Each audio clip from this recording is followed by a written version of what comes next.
تلنگانہ میں سردی کی شدت میں اضافہ ہونے لگا ہے۔ ریاست کے تمام اضلاع میں گزشتہ 2 دنوں سے درجہ حرارت میں نمایاں کمی ریکارڈ کی گئی ہے اور رات کے اوقات میں ٹھنڈی ہواؤں میں شدت دیکھی جا رہی ہے، جس کے باعث کئی مقامات پر کم سے کم درجہ حرارت معمول سے نیچے گر گیا ہے۔ محکمہ موسمیات کے مطابق عادل آباد ضلع کے بیلا میں سب سے کم درجہ حرارت 14.7 ڈگری سیلسیس ریکارڈ کیا گیا، جبکہ رنگاریڈی ضلع کے شاہ آباد میں بھی یہی درجہ حرارت رہا۔ سنگاریڈی کے ظہیر آباد میں 14.8 ڈگری، شنکر پلی میں 14.9 ڈگری، معین آباد میں 15 ڈگری، عادل آباد کے بھیم پور میں 15 ڈگری اور سنگاریڈی کے جنارم میں 15.1 ڈگری سیلسیس درجہ حرارت نوٹ کیا گیا ہے۔ حیدرآباد کے مختلف علاقوں میں 15 سے 17 ڈگری درجہ حرارت ریکارڈ کیا گیا ہے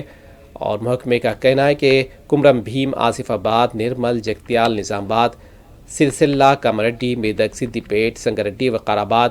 رنگاریڈی، حیدرآباد، محبوب نگر، نارائن پیٹ، ناگر کرنول اور دیگر علاقوں میں اضلاع میں سردی کی شدت بڑھ گئی ہے۔